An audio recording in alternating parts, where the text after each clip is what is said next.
warahmatullahi wabarakatuh. Kami dari kelompok 7 ingin memperkenalkan diri. Nama saya Bukis Budi Jati Andri dengan NPM 2352011153. Memperkenalkan diri, nama saya Ega Lita Fauzia Nisa dengan NPM 235201111. Nama saya Nadila Fauzia dengan NPM 235201167. Nama saya Alia Berkesanan dengan NPM 235201111. Nama saya Sofia Murza dengan nomor NPM 235201115. Menurut kamu gimana nomor 1 ini? Siapa dalam kasus di atas disebut dengan pengusaha? Apa Mbak? Menurut gua pengusahanya itu Cak sama Payat.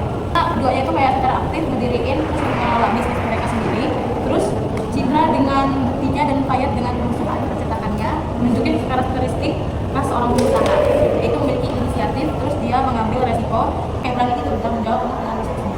Jadi Citra sama Payat? Ya. Kalau menurut orang nomor 2 itu kayak mana? Saya bisa. Menurut gue ya, pemimpin perusahaan itu abangnya Citra, Ekawati, sama Payat. Karena abangnya itu kan direktur pemasaran sama keuangan di perusahaan Pampang. Nah kalau Citra itu, dia itu punya perusahaan yang mana udah bisa hidupin karyawannya, terus punya beberapa cabang juga. Terus kalau Ekawati itu menurut gue dia punya perusahaan karena dia itu ditunjuk dari pemimpin cabang perusahaannya yang paling ada. Kalau Payat, dia punya perusahaan percetakan yang dimana itu dia ngelola sendiri gitu loh, ngelola alam sendiri betul. Menurut gue walaupun kecil juga tapi dia pemimpinnya gitu. Menurut gue pemimpin itu abangnya Citra, Ekawati, sama Payat. Jadi sama Denisa itu sebenarnya bukan pemimpin, karena kalau Bayu itu akuntan. Nah kalau Denisa itu dia dealer, jadi bukan pemilik perusahaannya. Nomor 3 itu soalnya siapakah dalam kasus di atas disebut sebagai pembantu KH, relasi bicara singkat. Dari kedua, Bayu sih. Bayu itu dapat dianggap sebagai pembantu pengusaha.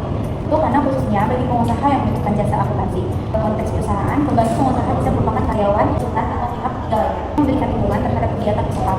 Bayu dengan keahlian akuntansinya memberikan dukungan kepada perusahaan tempat dia bekerja. Soal keempat apa? Soalnya, jelaskan sikat dan jenis hubungan hukum dan kegiatan usaha perusahaan di sebuah sejarah. Menurut gue hubungan hukum yang ada di cerita tersebut itu yang pertama itu hubungan kerja. Kayak misalnya hubungan antara perusahaan dan karyawannya. Contoh itu kayak hubungan antara Citra dengan karyawan miliknya.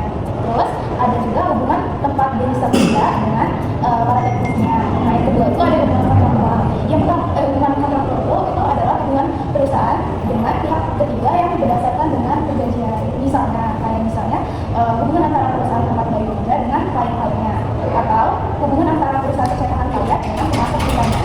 Yang kedua kan tanya apa yang dimaksud dengan pengusaha? Pengusaha mungkin